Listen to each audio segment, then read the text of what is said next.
On voit une équipe de trois personnes qui décide d'interpeller un individu.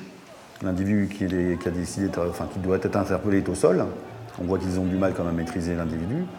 Le troisième agent interpellateur protège avec son tonfa, il repousse l'individu qui veut prêter assistance à celui qui va être interpellé. Chez les CRS, en règle générale, on travaille à 5. C'est une équipe, c'est 5. Il y a le chef de groupe, il y a les deux gars qui font l'interpellation, il y a deux boucliers qui viennent protéger s'il y a besoin de... Vous voyez, au lieu de frapper comme à cet effet, les deux boucliers se seraient interposés et on pouvait repousser d'une manière plus neutre. Mais là, ce ne sont pas des CRS qui ont fait l'intervention. Alors, je vais vous montrer une vidéo. C'est des policiers.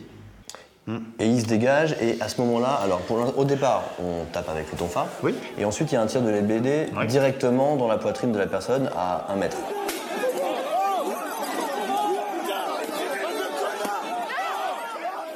Une nouvelle fois, ce n'est pas des CRS, donc ce ne sont pas des spécialistes du maintien de l'ordre. Ils ont été confrontés à des situations dont ils ignorent carrément tout, parce que c'est vrai que vous voyez bien, il n'y a pas un gars qui a la même tenue, il n'y a pas... c'est un peu compliqué, quoi. Maintenant, le gars n'avait rien à faire dans les rangs au contact. Quand on a un LBD, on ne va pas au contact. Voilà, c'est une erreur technique qui a été faite par le collègue. D'accord. Et ça, c'est donc un problème de formation. C'est-à-dire que les gens qui interviennent ne sont pas des gens qui ont été spécifiquement formés à cette intervention. Oui, tout à fait. Le maintien d'ordre, je le répète, c'est un métier. C'est un métier à part entière, c'est une spécialité à part entière. On ne s'improvise pas CRS du jour au lendemain.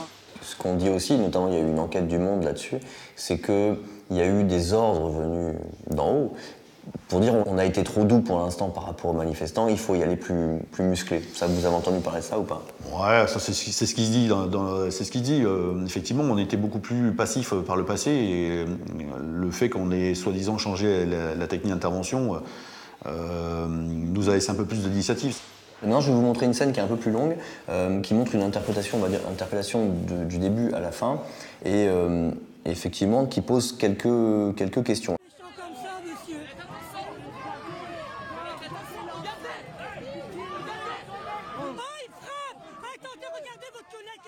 On a eu des informations sur cette intervention. En fin de compte, il s'avère que le gars s'est proclamé sidaïque. Donc il a le sida et apparemment il a craché du sang au visage du collègue. Si tel est le cas, c'est comme s'il prend un couteau et qu'il vous plante un couteau dans le cœur. En l'occurrence, on ne peut pas attraper le sida parce que quelqu'un vous crache du sang dessus. Je pense que quand il a pris des coups de poing dans la gueule, je pense qu'il a arrêté de cracher.